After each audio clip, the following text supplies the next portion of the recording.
এই প্রশ্নটা একটা সরকারি চাকরি পরীক্ষায় এসেছিল। ক ঘন্টায় 10 কিলোমিটার এবং খ ঘন্টায় 15 কিলোমিটার বেগে একই সময়ে একই স্থান থেকে রাজশাহীর পথে রওনা হলো। ক 10টা 10 মিনিটের সময় এবং খ 9টা 40 মিনিটের সময় রাজশাহী পৌঁছলো।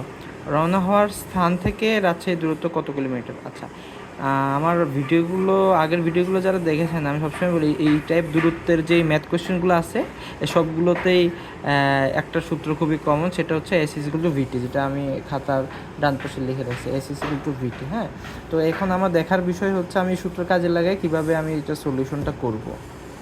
এখানে চাইছি হচ্ছে রাজশাহীর দূরত্ব, দ্যাট মিনস এস, আর ভেলোসিটি বা হচ্ছে বেগগুলো দেওয়া আছে। কয়ের ক্ষেত্রে সেটা 10 কিলোমিটার প্রতি ঘন্টা, ক্ষয়ের ক্ষেত্রে 15 কিলোমিটার প্রতি ঘন্টায়। তো আমার হচ্ছে টাইম বের করতে হবে। হ্যাঁ, ফার্স্ট অফ অল টাইম বের করতে হবে, কারণ যেহেতু এখানে একটা হিন্স দিয়ে দিছে, টাইমের ডিফারেন্স দিয়ে দিছে। তো আমি কয়ের কতটুকু টাইম লাগে সেটা বের করছি। কয়ের লাগে হচ্ছে S is equal to VT, তো আমরা জানি T is equals to S by V. হ্যাঁ, তো এখানে আমার দূরত্ব এস হচ্ছে এক্স কিলোমিটার আমি ধরে নিছি, তাহলে কয়েল লাগবে এক্স বাই 10, নিচে ভেলোসিটি বা বেগ বসবে।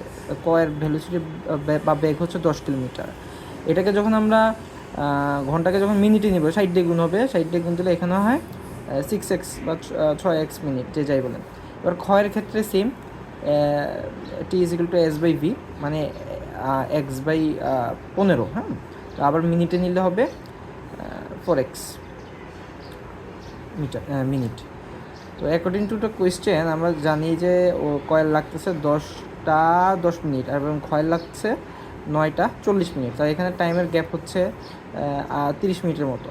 তো আমরা এখান থেকে দেখি, তাহলে বুঝা যাচ্ছে যে 6x থেকে যদি 4x বিয়োগ দেই তাহলে টাইমের গ্যাপ আসবে 30 মিনিট। তাহলে 6x minus 4x is equals two 30, তো এক্স ইজ ইকুয়ালস টু 15।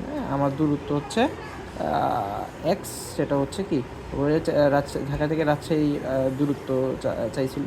হ্যাঁ, সেটা হচ্ছে 15 কিলোমিটার।